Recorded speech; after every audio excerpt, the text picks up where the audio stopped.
हर समय कार्यकर्ताओं को इतना मान सम्मान देने वाले हमारे आदरणीय मुख्यमंत्री जी हम सबके बीच पहुंचे। माननीय मुख्यमंत्री जी का मुट्ठी बींच करके भारत माता की,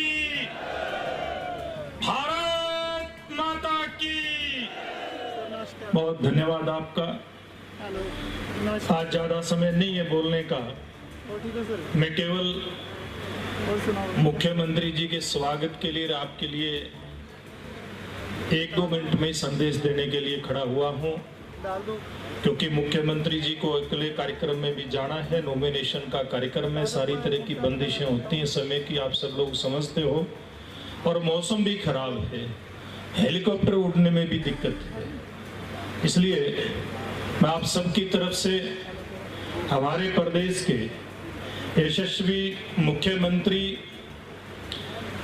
जो हरियाणा प्रदेश की जनता के लाडले मुख्यमंत्री हैं, इनका मैं खुद भी स्वागत करता हूं। आप सबसे भी कहूंगा एक बार जोरदार तालियां मार करके माननीय मुख्यमंत्री जी का स्वागत करेंगे। इनके साथ उपस्थित हमारी लोकप्रिय नेता, पूर्व में सांसद बहन सुनीता दुग्गल जी, बहुत ही पूजनीय आदरणीय स्वामी धर्मदेव जी, आदरणीय सुवेदानंद जी, पूर्व सांसद सीकर, हमारे जिला के बड़े जुझारू अध्यक्ष भाई बलदेव गोरोहा जी, हमारे जिले के पूर्व में जिला के अध्यक्ष सरकार में चेयरमैन भाई वेद फुल्ला जी, जिला के प्रभारी आदरणीय सुरेंद्र जी, हमारे बड़े जुझारू साथी भाई रविंद्र बलियाड़ा जी, मंच पर उपस्थित अन्य सभी पदाधिकारीगण, सभी महानुभाव, और इस नॉमिनेशन के कार्यक्रम में उपस्थित बहुत ही श्रद्धा के योग्य माताओं, बहनों, बुजुर्गों, नौजवान साथियों, पत्रकार एवं छायाकार मित्रों, जैसे मैंने कहा कि आज समय नहीं है, बहुत सारे मेरे साथियों ने सरकार की नीतियों के बारे में आदरणीय कोई जिनको अपना भाई या अपना बेटा समझता है, अपना अजीज समझता है, अपने दिल के करीब समझता है, सांसद भी रहे कि मणि आदरणीय नायब सिंह सैनी जी को खड़े होकर जोरदार तालियों के साथ आप स्वागत करेंगे। सभी भाई बहन खड़े होकर जोरदार तालियों के साथ हमारे आदरणीय मुख्यमंत्री जी का स्वागत करेंगे।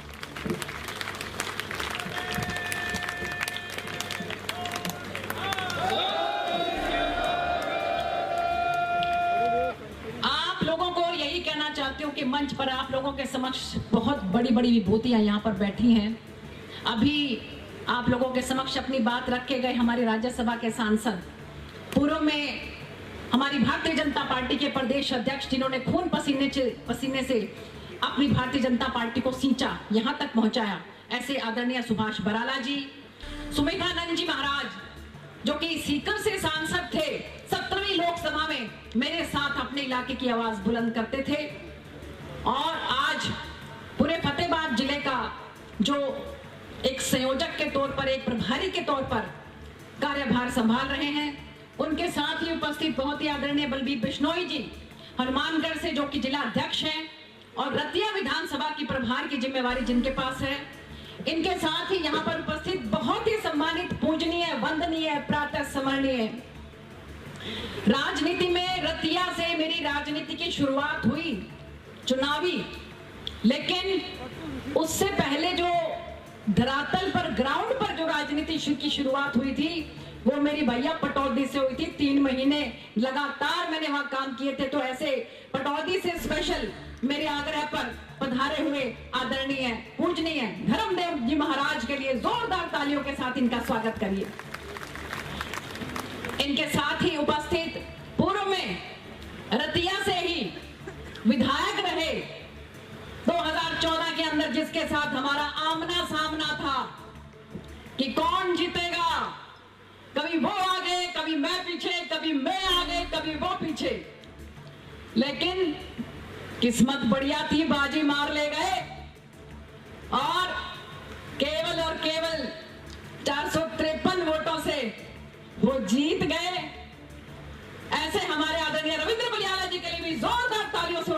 स्वागत करिए। मैं तो बल्कि ये सोच रही थी 50,900 वोट इनको मिली थी, 50,500 वोट मेरे को मिली थी, दोनों मिला के कितनी होगी? 1 लाख के करीब होगी कि नहीं? तो इसका मतलब रतिया से जीत सुनिश्चित है। ये हमारी जनता जो है ये निर्णय कर चुकी है कि रतिया से अब की बार भारतीय जनता पार्टी का विधायक फिर से बनाकर भेजेगी। हमारे साथ ही उपस्थित चेयरमैन पूर्व में फतेहाबाद जिला के अध्यक्ष रहे भाई वेद फुल्ला जी, हमारे सुरेंद्र आर्य जी, भाई भवानी जी, सम्मानित मंच, पीछे भी हमारे बहुत एक से बढ़कर एक धुरंधर हमारे सारे के सारे मंडल अध्यक्ष और हमारे कर्मठ युवा यशस्वी अब जो भारतीय जनता पार्टी को बहुत अच्छे तरीके से संभाल रहे हैं, ऐसे हमारे जिला अध्यक्ष बलदेव ग्रोहा जी, जोरदार तालियां हमारे जिला अध्यक्ष के लिए भी। हमारे तीनों के तीनों मंडल अध्यक्ष भाई हरीश आहूजा जी, केवल मेहता जी, निर्मल जी को किसी काम से जाना पड़ गया, और हवा सिंह जी, हमारे सुखविंदर जी, सम्मानित मंच और मेरे समक्ष में बैठे हुए देवतुल्य रतिया की जनता, हमारे कार्यकर्ता बंधु, हमारी रीढ़ की हड्डी और बहुत ही आदर के योग्य मेरी माताएं, बहनें और बहुत ही प्यारे भाइयों, मैं कोई चुनावी भाषण नहीं देने वाली। मैं आप लोगों के समक्ष अपने दिल की बात रखूंगी, अपनी अंतरात्मा की आवाज रखूंगी कि 2014 के अंदर ना मैं किसी को जानती थी, ना मुझे कोई जानता था कि जनता त्रस्त हो गई थी ऐसे ऐसे विधायकों से, ऐसे ऐसे यहाँ के प्रतिनिधियों से कि जिनको केवल अपना स्वार्थ दिखता, जिनको बना दिया जाता था आशीर्वाद देके। ना उन्होंने कभी विधानसभा में आपकी आवाज रखनी, ना आपके इलाके के लिए कभी कुछ करना। एक बार बन गए, 5 साल का जुगाड़ फिट। और यही हाल हमने जिस पर विश्वास व्यक्त किया, हमारे पूर्व के विधायक जी, उनका इतिहास आप सब लोगों को मालूम होगा कि पहले कांग्रेस पार्टी में थे, उसके बाद कांग्रेस पार्टी ने टिकट नहीं दिया तो आईएनएलडी पार्टी में चले गए। और मुझे पता लगा था कि जो भाई अभय जी हैं, उन्होंने कहा था कि भाई देखिए पलटी तो नहीं मार जाएगा ना, डटेगा ना, लेकिन वो डटा नहीं। उसके बाद 2014 में जब टिकट रविंदर बलियाला जी को मिल गई तो पलटी मारकर भारतीय जनता पार्टी के अंदर आ गए। हमने बहुत सम्मान दिया उनको उपाध्यक्ष बनाया पार्टी का, पार्टी ने उनको टिकट दी, उनको विधायक बनाया। और जैसे ही अब की बार पार्टी ने कुछ और उनके लिए सोचा था, बहुत अच्छा सोचा था, लेकिन जो स्वार्थ की राजनीति करते हैं उनको सब्र नहीं होता। पलटी मारी और कांग्रेस पार्टी की झोली में जाकर बैठ गए। और मुझे पता लगा कि वो सरपंची का चुनाव हार चुके, वो जिला परिषद मेंबर का चुनाव हार चुके, वो जब आजाद उम्मीदवार भी खड़े हुए थे। एक बार सोचा मैं तो पता नहीं कितना पॉपुलर हूं, कितना जनता जो है मुझे प्यार करती है, और केवल 1890 वोट प्राप्त हुए उनको। मैं तो कह रही हूं कि जो करता है परमात्मा अच्छा ही करता है। किन 5 सालों के अंदर रतिया की जनता को जो चाहिए था एक प्रतिनिधि से, वो उनसे नहीं मिला। और इसलिए मैं आप लोगों को विश्वास दिलाती हूं, मेरी 10 साल की राजनीति के अंदर जैसे बेदाग हमारे माननीय मुख्यमंत्री श्री नायब सैनी जी हैं, ऐसी ही बेदाग कोई छींटे जितना भी आपकी बेटी के ऊपर, आपकी बहन के ऊपर उंगली नहीं उठा सकता। ऐसी मेरी राजनीति 10 सालों के अंदर रही है। और इसी राजनीति का वास्ता देते हुए मैं आपको विश्वास दिलाती हूं कि अगर आप मुझे यहां से विधायक बनाते हो, 5 साल तक लोकसभा का सांसद रहते हुए भी मैंने इस इलाके की आवाज को बुलंद करने में कोई कसर नहीं छोड़ी। 9 की 9 विधानसभाओं के बारे में मैंने इलाके के अंदर जो भी यहां पर समस्या थी उसके बारे में बड़ी पंचायत के अंदर आप लोगों की आवाज उठाई।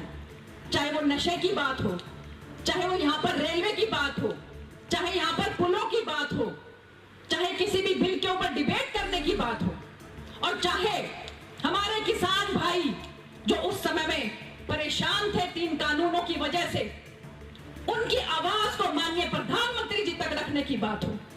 मुझे याद है अभी भी कि भाव दिन के अंदर मैं एक भोग में गई थी, और जब मैं वहां से जा रही थी तो कम से कम भी 100-150 हमारे किसान भाई रास्ते के अंदर आ गए और बोले कि हमें बात करनी है। पुलिस उनके साथ तू मैं करने लगी। मैंने कहा कि आप लोग रुक जाओ, पहले मुझे मेरे किसान भाइयों से बात करने दो। और किसान भाइयों ने मुझे कहा कि बहन जी ਅਸੀਂ ਤੁਹਾਨੂੰ ਵੋਟਾਂ ਪਾਈਆਂ। मैं कहा ਤੁਸੀਂ ਬਿਲਕੁਲ ਪਾਈਆਂ। ਅਸੀਂ ਤੁਹਾਨੂੰ सांसद बनाया। मैं कहा ਤੁਸੀਂ ਬਿਲकुल बनाया। कहते ਹੁਣ ਤੁਸੀਂ इस्तीफा दे दो। ਇਹ ਕਾਨੂੰਨ ਜਿਹੜੇ ਨੇ ਸਾਨੂੰ ਪਸੰਦ ਨਹੀਂ, ਤੁਸੀਂ इस्तीफा दे दो। मैं ਕਿਹਾ ਵੀਰੋ मैं ਤੁਹਾਡੇ ਤੋਂ ਵੱਖ ਨਹੀਂ ਆ। ਤੁਸੀਂ ਮੈਨੂੰ सांसद बनाया, ਤੁਸੀਂ ਮੈਨੂੰ ਵੋਟਾਂ ਪਾਈਆਂ, ਪਰ ਇੱਕ ਗੱਲ ਮੈਨੂੰ ਦੱਸੋ, ਜੇ ਤੁਹਾਡੇ ਕਹਿਣ ਤੋਂ ਮੈਂ इस्तीफा ਦੇ ਦਿੰਨੀ ਆ, ਮੈਂ ਵੀ ਤੁਹਾਡੇ ਨਾਲ ਆ ਕੇ ਧਰਨੇ ਤੇ ਬਹਿ ਜਾਵਾਂਗੀ। ਪਰ ਵੀਰੋ ਇੱਕ ਗੱਲ ਤਾਂ ਦੱਸੋ, ਹੁਣ ਤਾਂ ਕੋਈ ਨਾ ਕੋਈ ਤਾਂ ਬੰਦਾ ਹੈ ਜਿਹੜਾ ਤੁਹਾਡੀ ਗੱਲ ਉੱਤੇ ਰੱਖ ਸਕਦਾ ਹੈ। ਜੇ ਮੈਂ ਵੀ ਤੁਹਾਡੇ ਨਾਲ ਆ ਕੇ ਬਹਿ ਗਈ ਤਾਂ ਫਿਰ ਤੁਹਾਡੀ ਗੱਲ ਉੱਤੇ ਕੌਣ ਰੱਖੇਗਾ? ਸਾਰੇ ਮੇਰੇ ਭਰਾ ਮੇਰੇ ਵੀਰ ਮੰਨ ਗਏ ਤੇ ਉਹਨਾਂ ਨੇ ਕਿਹਾ ਭੈਣ ਜੀ ਤੁਸੀਂ ਚਿੰਤਾ ਨਾ ਕਰੋ, ਤੁਸੀਂ ਸਾਡੀ ਭੈਣ ਹੋ, ਸਾਡੀ ਗੱਲ ਉੱਤੇ ਤੁਸੀਂ ਜ਼ਰੂਰ ਰੱਖਣੀ ਹੈ। ਤੁਸੀਂ ਦੇਖੋ ਉਸ ਤੋਂ ਬਾਅਦ ਇਹ ਕਾਨੂੰਨ ਜਿਹੜੇ ਨੇ ਉਹ ਵਾਪਸ ਵੀ ਹੋਏ। ਬਾਰ-ਬਾਰ ਅਸੀਂ ਮਾਨਯੋਗ ਪ੍ਰਧਾਨ ਮੰਤਰੀ ਜੀ ਨੂੰ ਵੀ ਕ੍ਰਿਸ਼ੀ ਮੰਤਰੀ ਜੀ ਨੂੰ ਉਹਨੂੰ ਦਬਾਅ ਦਿੱਤਾ ਕਿ ਤੁਸੀਂ ਦੇਖੋ ਕਿਸਾਨ ਸਾਡੇ ਭਰਾ ਜਿਹੜੇ ਨੇ ਉਹ ਬਿਲਕੁਲ ਮੰਨ ਨਹੀਂ ਰਹੇ ਕਿ ਵੀ ਇਹ ਕਾਨੂੰਨ ਉਹਨਾਂ ਦੇ ਫੇਵਰ ਵਿੱਚ ਨੇ, ਤਾਂ ਤੁਸੀਂ ਇੱਕ ਵਾਰ ਦੁਬਾਰਾ ਇਹਦੀ ਸਮੀਖਿਆ ਕਰਕੇ ਵੇਖ ਲਓ। ਤਾਂ ਐਵੇਂ ਮੈਂ ਤੁਹਾਨੂੰ ਵਿਸ਼ਵਾਸ ਦਿਲਾਉਂਦੀ ਹਾਂ, ਸਾਡੇ ਸਾਰੇ ਸਰਪੰਚ ਭਰਾ ਜਿਹੜੇ ਨੇ ਉਹਨਾਂ ਦੇ ਵਾਸਤੇ ਸਾਰੀਆਂ ਮਾਨਯੋਗ ਮੁੱਖ ਮੰਤਰੀ ਜੀ ਨੇ ਜਿਵੇਂ ਆਪਣੇ ਖਜ਼ਾਨੇ ਖੋਲ੍ਹਦੇ ਨੇ 21 ਲੱਖ ਰੁਪਇਆ ਉਹਨਾਂ ਦੇ ਵਾਸਤੇ, ਉਹ ਕੁਰਸ਼ੇਤਰ ਵਿੱਚ ਮੈਂ ਵੀ ਉੱਥੇ ਸੀ। ਐਨੀ ਸਾਰੀਆਂ ਮੰਗਾਂ ਜਿਹੜੀ ਸੋਚ ਕੇ ਵੀ ਨਹੀਂ ਆਏ ਸੀ ਸਾਡੇ ਸਰਪੰਚ ਭਰਾ, ਉਹ ਸਾਡੇ ਮਾਨਯੋਗ ਮੁੱਖ ਮੰਤਰੀ ਜੀ ਨੇ ਉੱਥੇ ਤੁਹਾਡੀਆਂ ਪੂਰੀਆਂ ਕੀਤੀ। ਤਾਂ ਐਵੇਂ ਤੁਹਾਡੀ ਜਿਹੜੀ ਵੀ ਗੱਲਬਾਤ ਹੈ ਉਹ ਜਿਹੜੀ ਹਰਿਆਣਾ ਸਰਕਾਰ ਦੇ ਉੱਤੇ ਜਿਹੜੀ ਮਾਨਯੋਗ ਮੁੱਖ ਮੰਤਰੀ ਜੀ ਦੇ ਅੱਗੇ ਰੱਖਣੀ ਹੈ, ਮੈਂ ਰੱਖ ਸਕਦੀ ਹਾਂ ਜੇ ਤੁਸੀਂ ਮੈਨੂੰ ਇੱਥੋਂ ਵਿਧਾਇਕ ਬਣਾ ਕੇ ਭੇਜ ਦਿਓ। ਮੈਂ ਤੁਹਾਨੂੰ ਵਿਸ਼ਵਾਸ ਦਿਲਾਉਂਦੀ ਹਾਂ ਕਿ ਤੁਹਾਡੀ ਜਿਹੜੀ ਵੀ ਸਮੱਸਿਆਵਾਂ ਹੋਣਗੀਆਂ ਉਹ ਮੈਂ ਤੁਹਾਡੀ ਵਿਧਾਨ ਸਭਾ 'ਚ ਜ਼ਰੂਰ ਰੱਖਾਂਗੀ। ਤੇ ਇਮਾਨਦਾਰੀ ਦੇ ਨਾਲ ਇੱਕ ਹੋਰ ਗੱਲ, ਤੁਸੀਂ ਚਾਹੇ ਕਿਸੇ ਨੂੰ ਬੁਰੀ ਲੱਗੇ ਪਰ ਆਪਾਂ ਮੈਂ ਕਹਿਤਾ ਵੀ ਆਪਾਂ ਅੰਤਰਾਤਮਾ ਦੀ ਆਵਾਜ਼ ਨਾਲ ਬੋਲ ਰਹੇ ਹਾਂ, ਦਿਲੋਂ ਬੋਲ ਰਹੇ ਹਾਂ। ਭਾਈ ਹੋ ਜਾਏ ਕੁਝ ਹੋਏ ਚਾਹੇ ਨਾ ਹੋਏ, ਜੇ ਤੁਸੀਂ ਮੈਨੂੰ ਵਿਧਾਇਕ ਬਣਾਓਗੇ ਨਾ ਤੁਹਾਨੂੰ ਕਦੇ ਇਹ ਸੁਣਨ ਨੂੰ ਨਹੀਂ ਮਿਲੇਗਾ ਕਿ ਅੱਜ ਸਾਡਾ ਵਿਧਾਇਕ ਉੱਥੇ ਦਾਰੂ ਪੀ ਰਿਹਾ ਸੀ, ਅੱਜ ਸਾਡਾ ਵਿਧਾਇਕ ਉੱਥੇ ਜੂਆ ਖੇਡ ਰਿਹਾ ਸੀ, ਅੱਜ ਸਾਡਾ ਵਿਧਾਇਕ ਉੱਥੇ ਸੱਟਾ ਖੇਡ ਰਿਹਾ ਸੀ। ਤੁਹਾਨੂੰ ਕਦੇ ਸੁਣਨ ਨੂੰ ਨਹੀਂ ਮਿਲੇਗਾ। ਮੈਂ ਤੁਹਾਨੂੰ ਵਿਸ਼ਵਾਸ ਦਿਲਾਉਂਦੀ ਹਾਂ, ਦਿਨ ਰਾਤ ਤੁਹਾਡੇ ਵਾਸਤੇ ਮਿਹਨਤ ਕਰਕੇ ਇਸ ਇਲਾਕੇ ਨੂੰ ਪੂਰੇ ਹਰਿਆਣਾ ਵਿੱਚ ਜੇ ਨੰਬਰ 1 ਨਾ ਬਣਾਤਾ ਤਾਂ ਮੇਰਾ ਨਾਮ ਵੀ ਸੁਨੀਤਾ ਦੁੱਗਲ ਹੈ। ਤਾਂ ਇਸ ਕਰਕੇ अजय साढ़े सामने कोई चुनौती नहीं है, मैं कोई चुनौती मानती भी नहीं हाँ। मनता इलाका मेरा अपना है, बहुत से मेरे वीर ने, मेरे बड़े बुजुर्ग ने, मेरिया मातावां बहना ने, जिन्हों के बच्चों वास्ते मैं विश्वास दिलानी हाँ कि इस इलाके में अपन नशे तो दूर करके छोड़ांगे। मैनू तुहाडी सहायता की, तुहाडी मदद की जरूरत है। मैनू याद है 2014 भी जदों मेरी मातावां बहना मैनू कहती थी कि बीबी बेटा साडे बच्चों को बचा ले। मैं हुण तुहानू विश्वास दिलाउणी आ कि रतिया छोटा जिहा रतिया मैं इन्नी वड्डी लोक सभा संभाली है, रेलों की मैं उत्थे रेल बनाती है, गड्डियां की उत्थे रेल बनाती है। मैं गोरखधाम ट्रेन की तुसीं गल करो, कोटा ट्रेन की तुसीं गल करो, टोहाना इंटरसिटी की तुसीं गल करो, इन्नी ट्रेनां इन्ने पुल, हासपुर चौक जिन्हों कहते से कि खूनी चौक है, उन्होंने मैं रिकॉर्ड टाइम में बना के अपने इलाके वास्ते काम किए। तो मैं तुहानू विश्वास दिलाउणी आ भी जे तुसीं मैनू इत्थों विधायक बना के भेजोगे तुहानू जिंदगी च कदे अफसोस नहीं होना कि असीं साडा वोट जिहड़ा है कीमती वोट ओनू आपां खराब करता, ओनू आपां व्यर्थ करता। तुहाडा एक एक कीमती वोट जिहड़ा है ओहदी कीमत तुहाडी बेटी तुहाडी भैण चुकाएगी। इस करके मैं हथ जोड़ के सारिआं नू विनती करदी हां कि यह इलैक्शन यह जो चुनाव है सुनीता दुग्गल का नहीं है, तुहाडे सारिआं दा इलैक्शन है, तुहाडे सारिआं दा चुनाव है। खासकर मेरी माताओं भैनों का चुनाव है। तुहाडे बच्चियां नूं मैं बिल्कुल नशे नहीं जान देवांगी। सारे साडे इत्थे वीर बैठे हुए ने मीडिया दे, उन्हां नूं बहुत बहुत धन्यवाद करदी हां मैं। सारे मीडिया दे साडे बंधु ने, उन्हां दे सहयोग नाल, समाजिक संस्थावां दे सहयोग नाल, सारियां मातावां भैणां दे सहयोग नाल, प्रशासन दे सहयोग नाल ਅਸੀਂ इस इलाके नूं नशे तो मुक्त करके मनांगे। मेरी सब तो पहली प्राथमिकता रहेगी, सब तो पहली मेरी सोच रहेगी। बहुत ज्यादा ना कहते हुए, ए गुरुआं दी धरती है, ए रतिया जिहड़ी है 88% इत्थे रूरल एरिया। लोकी कहंदे ने भी ए इलाका जिहड़ा ना भोले टोलियां दा इलाका है। इत्थे जिहड़ा ना कोई 88% जिहड़ा है ओ पेंडू इलाका है। मैं कहूं पेंडू इलाके वाले बंदे ही तां सब तो वड्डियां हुंदे ने जिहड़े मनो अपना काम करते हैं, अपने मनो अपनी गल रखते हैं। इस करके मैं तुहानू बहुत बहुत हाथ जोड़ के विनती करती हाँ कि मैनू मौका दो, इत्थों विधायक बना के भेजो। विधान सभा च तुहाडी आवाज नू एवें बुलंद करांगी जिवें किसी टाइम विच रानी लक्ष्मीबाई ने जंग जीत के अंग्रेजां नाल लोहा लिता सी। वाहेगुरू जी दा नाम लैके मेरे नाल जोरदार जयकारा एक बार सारे वीर लाउणगे ताकि आपां ए जंग जीत सके। देश शिवा वर मोह इहे शुभ कर्मण तो कब हूं न डरूं वाली सो जब जाए लड़ूं निश्चय कर अपनी जीत करूं। बाले शानिहाल। वाहेगुरू जी दा खालसा, श्री वाहेगुरू जी की फतेह। बहुत बहुत धन्यवाद। बहुत बहुत धन्यवाद आदरणीय बड़ी बहन श्रीमती भैया भतिया की सरदारी की आवाज तो नहीं लग रही। एक जोरदार जयकारे के साथ आपकी आवाज दुनिया के सबसे लोकप्रिय नेता भारत के सच्चे प्रधानमंत्री को सुनाई देनी चाहिए। विजय की संकल्प की मुट्ठी खींच करके दोनों हाथ ऊपर करके एक जोरदार जयकारे के साथ भारत माता के, भारत माता के। मंच पर विराजमान आज हम सबको आशीर्वाद देने के लिए यहाँ पर पधारे परम श्रद्धेय स्वामी धर्मदेव जी महाराज, मंच पर विराजमान आप सबका आशीर्वाद लेने के लिए आज यहाँ पर पधारी है। बहुत ही प्रखर नेत्री भाइयों, मैं आप लोगों को कहना चाहता हूँ कि अगर कोई काम लेकर के मोदी जी के पास चली जाए तो मोदी जी तुरंत इनके काम को कभी जवाब नहीं देते और काम को तुरंत कार्य करने का आदेश पारित कर देते हैं। आज ही आपकी लोकप्रिय प्रत्याशी और हमारी इस क्षेत्र की पूर्व सांसद रही, क्योंकि मैंने तो देखा है लोकसभा के अंदर मेरे साथी सांसद रही है और जब भी शिक्षा की कोई बात आती थी, कहीं पर भी ये होती थी, तुरंत आपकी आवाज को बुलंद तरीके से सरकार के सामने रखने का भी लोकसभा के पटल के ऊपर काम करती थी।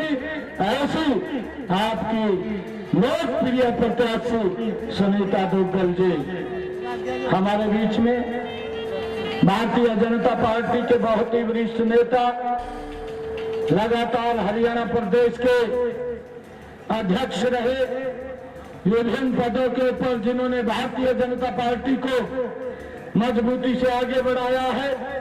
राज्यसभा के माननीय सांसद आदरणीय सुभाष बराड़ा जी हमारे इस विधानसभा के जो पालक के तौर पर हम सब का मार्गदर्शन करने के लिए राजस्थान से यहाँ पधारे हैं।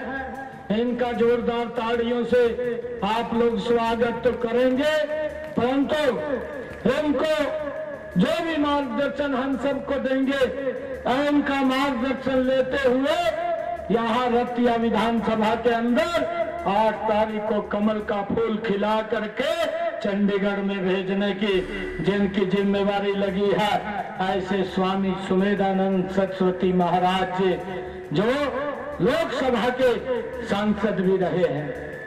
हमारे बीच में प्रोफेसर रविंदर बलियारा जी जो हमारे आईसी आयोग के चेयरमैन हैं, हमारे जिला के लोकप्रिय अध्यक्ष बलदेव ग्रोहा जी, सुरेंद्र आर्या जी, वेद फूला जी, बलबीर बिश्नोई जी, अशोक झाकर जी, विनोद जग्गा जी, रमेश मेहता जी, केवल मेहता जी और सुखविंदर गोयल जी, हवा सिंह जी, जगदीश शर्मा जी, श्रीमती नेहा मित्तल जी, श्री भिवानी सिंह जी, राजेश कासवा जी, सुनील इंदौरा जी, कुलवंत सैनी जी, श्रीमती राखी मक्कर जी, अंकित सिंगला जी, सतपाल जिंदल जी, महेश वर्मा जी और रतिया की सरदारी, आप सबको दोनों हाथ जोड़ करके मैं राम राम करता हूँ, सत श्री अकाल करता हूँ। मेरा परम सौभाग्य है कि आज रतिया के सरदारी के बीच में आज इस नामांकन के अवसर के ऊपर मुझे आने का अवसर मिला है। जो जोश जो उत्साह आज मैं आप लोगों में देख रहा हूँ, आज मेरा हौसला और बढ़ गया है कि हरियाणा के अंदर भारतीय जनता पार्टी की सरकार बहुत बड़े मैंडेट के साथ तीसरी बार बनने जा रही है। भाइयों, ये तो हरियाणा की जनता ने कर दिया है। भाइयों, आप लोगों का मैं दिल से धन्यवाद भी करना चाहूंगा कि पिछले लंबे समय से हमारी सरकार ने मजबूती से हरियाणा प्रदेश के अंदर बिना भेदभाव के, बिना क्षेत्रवाद के समान रूप से विकास करते हुए आदरणीय मोदी जी के नेतृत्व में हरियाणा को आगे बढ़ाने का काम ये हमारी सरकार ने किया है।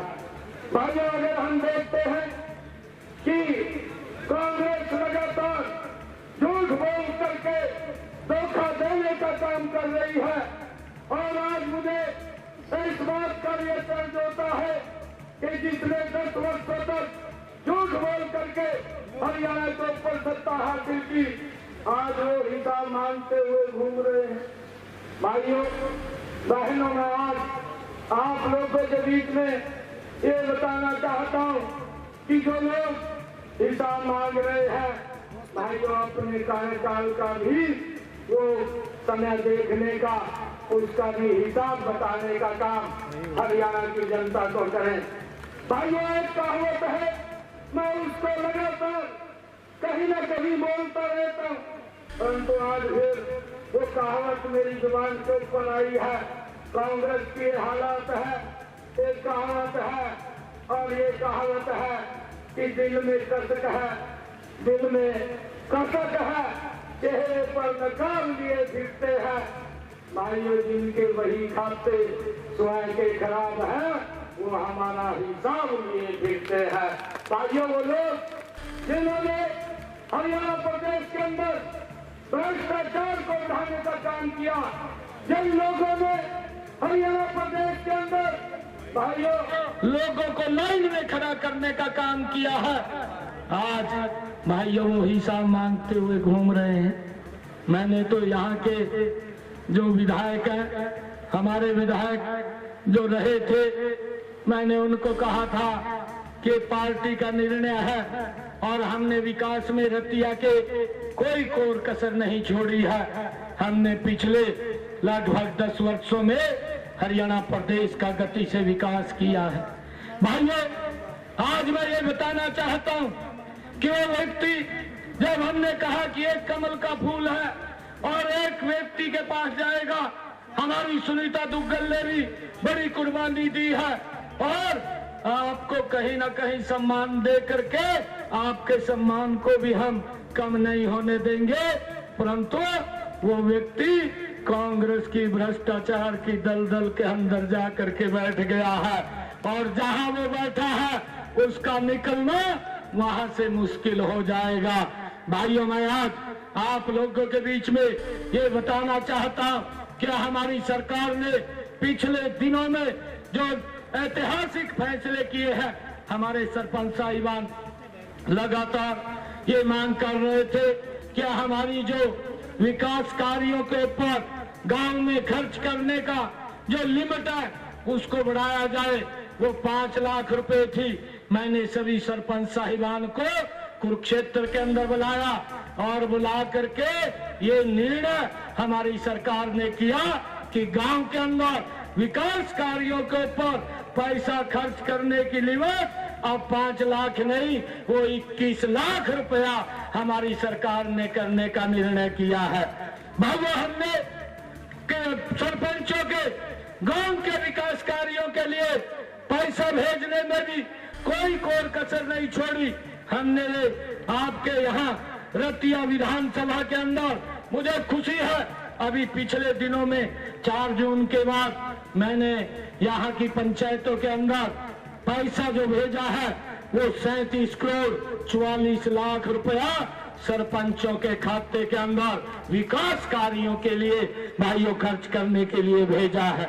भाइयों, ये हमारी सरकार विकास को लेकर के गति से लोगों को आगे बढ़ाने का काम करती है। मैं आप लोगों को बताना चाहूंगा, हमने पिछले दिनों एक और ऐतिहासिक निर्णय लिया और वो निर्णय था कि जो तीज का पर्व था कि हमारे 50 लाख हरियाणा प्रदेश के परिवार जिनको 500 रुपए में गैस का सिलेंडर उपलब्ध होगा, ये निर्णय भी आपकी सरकार ने लिया है। भाइयों, जो लोग ये हिसाब मानते घूम रहे हैं, भाइयों वो भी अपने कार्यकाल के बारे में प्रदेश के लोगों को बताने का काम करे कि उनके समय में लोगों ने कौन कौन से कष्ट सहे थे, किस प्रकार की समस्याओं का सामना लोगों ने करना पड़ा था। भाइयों, इनके समय के अंदर युवाओं का विश्वास उठ चुका था। युवा ये सोचता था नौकरी पढ़ने से नहीं, नौकरी तो किसी विधायक मंत्री के चक्कर काटने से मिलेगी, परंतु उस मिथ्या को हमने तोड़ने का काम किया। हमारी सरकार ने बिना पर्ची बिना खर्ची के गरीब परिवार के बेटे को भी हरियाणा सरकार में SC/ST की नौकरी देने का काम ये हमारी डबल इंजन की सरकार ने किया है। भाइयों, इस बात को हमने समझना है। ये लोग जिसके दल के अंदर जाकर के फंसे हैं, ये आप लोगों को फिर उसी लाइन के अंदर खड़ा करना चाहते हैं। भाइयों, बिजली की ये बात करते थे कि हम 24 घंटे बिजली देंगे, परंतु ये लोग बिजली नहीं दे पाए। मैं तो इनको बार बार पूछने का काम करता हूँ कि भाइयों, कांग्रेस के नेता ये बताने का काम करे। मैं तो खुले मन मैं बधाई देता हूँ सुनीता रुपेल जी को, उन्होंने आज नामांकन दाखिल किया है। आज जो हरियाणा प्रदेश का सिनेरियो बना है, हरियाणा प्रदेश के अंदर आदरणीय नरेंद्र मोदी जी के नेतृत्व में तीसरी बार भारतीय जनता पार्टी की सरकार बहुत बड़े मार्जिन के साथ बन रही है। पिछले 10 वर्षों में जो विकास कार्य हुए हैं, चाहे गांव का विकास हुआ है, चाहे शहर वार्ड का विकास हुआ है, चाहे अगर हम ऑल ओवर पूरे हरियाणा प्रदेश को देखें, पिछले 10 वर्षों में हरियाणा के हर जिले को 4 लाइनिंग रोड से टच किया गया है। लोगों के रास्ते को सरल सुगम बनाने का काम पिछले 10 वर्षों में बिना भेदभाव आदरणीय मोदी जी की जो नीति है, सबका साथ, सबका विकास, सबका प्रयास और सबके विश्वास के साथ ये सरकार आगे बढ़ रही है। और अगर हम हेल्थ की दृष्टि में देखें, आज इन 10 वर्षों में 15 जिलों में हमारी सरकार ने मेडिकल कॉलेज खड़े किए हैं। 7 जिलों के अंदर गति से बन रहे हैं। 8 अक्टूबर के बाद वो भी जिलों को लोगों को समर्पित किए जाएंगे। और उसके बाद भी अगर हम देखें, बेटियों के लिए जो इस सरकार ने काम किया है, हर 20 किलोमीटर के ऊपर एक रोड मैप बना करके राजकीय कन्या महाविद्यालय खोलने का काम भी हमारी सरकार ने किया है, ताकि बेटियों को ज़्यादा दूर पढ़ने के लिए ना जाना पड़े। उनकी सुविधा के लिए सरकार ने तत्परता से काम किया है। गरीबों को हमारी सरकार ने मजबूती से उनको करने का काम किया है। चाहे आयुष्मान कार्ड, चिरायु कार्ड है, उसके माध्यम से गरीब व्यक्ति को 5 लाख रुपए का इलाज कराने का अधिकार वो हमारी सरकार ने दिया है। और भी बहुत सारे कार्य है। 50,000 के करीब में हरियाणा प्रदेश के अंदर मकान बना करके चाबियां सौंपने का काम भी हमारी सरकार ने किया है। इन 10 वर्षों में 15,000 और ऐसे मकान हैं कि जिनकी चाबियां 8 तारीख के बाद उनको सौंप दी जाए। हमने ये रजिस्ट्रेशन भी चालू किया है कि अगर कोई व्यक्ति, जो 100 गज के प्लाट की बात थी, 100 गज के प्लाट को लेकर के कांग्रेस ने, भूपेंद्र सिंह हुड्डा ने राजनीति किया, शोषण किया है। उनको एक लॉलीपॉप तो दिया 100 गज के प्लाट, न कागज दिया, न कब्जा दिया, वो लोग घूम रहे थे। हमने पिछले दिनों एक निर्णय किया, हमारी सरकार ने ऐसे सब लोगों को कागज और कब्जा देने का काम हमारी सरकार ने किया है और आगे रजिस्ट्रेशन खोला है। अगर किसी के पास 100 गज का प्लाट नहीं है, हमने एक योजनाबद्ध तरीके से योजना बना करके 100 गज का प्लाट देने का काम भी 8 तारीख के बाद हमारी सरकार गरीब लोगों को करेगी। और शहरों के अंदर भी हमने योजना शुरू की है।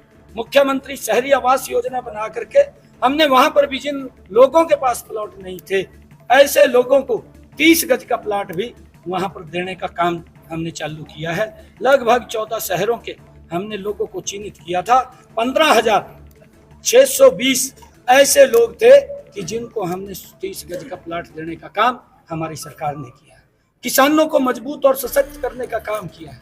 हमारी सरकार ने निर्णय किया कि किसान की 100% फसल को MSP के ऊपर खरीदने का काम हमारी सरकार करेगी। अब की बार बरसात कम हो रही थी, किसान के खर्चे बढ़ रहे थे। हरियाणा में किसान हितैषी सरकार आज बैठी है और हमारी सरकार ने निर्णय किया कि हर किसान के खाते के अंदर 2,000 प्रति एकड़ भेजने का काम भी हमारी सरकार ने किया है ताकि उनके खर्चे कम हो।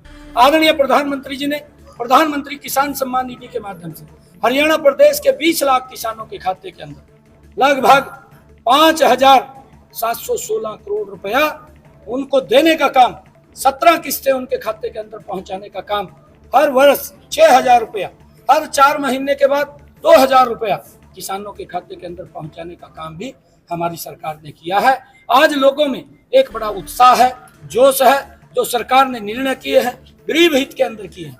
हमने एक और बड़ा फैसला किया, हमने ये फैसला किया कि हमारे हरियाणा प्रदेश के 50 लाख ऐसे परिवार हैं जिनको इस योजना का लाभ मिलेगा। हर घर, हर गृहिणी हमने योजना बना करके 500 रुपए में गैस का सिलेंडर उपलब्ध कराने का काम भी हमारी सरकार ने किया है। आज उनको लाभ मिल रहा है। हमने ये भी निर्णय किया है जिनकी इनकम 1,80,000 रुपए से कम है, ऐसे परिवारों की छतों के ऊपर जो 2 किलोवाट का सोलर पैनल लगाने का काम हमारी सरकार करेगी। और उस योजना को आदरणीय प्रधानमंत्री जी ने प्रधानमंत्री सूर्य हर घर मुफ्त बिजली योजना बना करके ये योजना चालू की है। हर 2 किलोवाट के सोलर पैनल के ऊपर 1,10,000 रुपए का खर्चा उसके ऊपर आता है। आदरणीय नरेंद्र मोदी जी ने कहा कि 60,000 खर्चा नहीं लगेगा, उसका बिजली का बिल जीरो करने का काम ये हमारी सरकार ने निर्णय किया है, इसके माध्यम से होगा। बहुत सारे ऐसे निर्णय हमारी सरकार ने किए हैं जिससे गरीब को मजबूती की तरफ ले जाने का काम हमारी सरकार कर रही है। मुख्यमंत्री कांग्रेस ना किस्तों में लिस्ट जारी कर रही है, बीजेपी से डरी हुई है क्या? देखिए, आप लोग देखेंगे जो वायदे कांग्रेस पार्टी ने 2004 से लेकर के 2014 तक किए थे, अगर आप उस लिस्ट को गंभीरता से देखेंगे, वही चेहरे हैं, वही चेहरे 2014 से 2004 से 2014 तक जो चेहरे थे और जिन चेहरों ने हरियाणा को बिजली की बात करके बिजली से उनका शोषण किया है, बिजली नहीं दे पाए 24 घंटे जो बात करते थे, उनके समय के अंदर जो चेहरे आए हैं, पर्ची और खर्ची से युवाओं को रोजगार मिलता था। आप पहचानिए उन चेहरों को, वो उसी सरकार के साझीदार थे, उन्हीं को ही टिकटें दी है। और उन्हीं के समय में जो ये चेहरे आए हैं, लोगों को 3-3 दिन तक लाइन में खड़ा रहना पड़ता था गैस का सिलेंडर लेने के लिए। आज हरियाणा के लोग ये बखूबी जानते हैं कि वही चेहरे हैं, इनके नकाब इन्होंने बदले हैं। आज ये ईमानदारी का ढंडोरा पीट रहे हैं, परंतु ये लोगों का शोषण करने में कोई कोर कसर नहीं छोड़ते। परंतु हरियाणा प्रदेश के लोगों ने मन बना लिया है कि अब की बार, तीसरी बार भारतीय जनता पार्टी की बड़े मैंडेट के साथ सरकार बन रही है।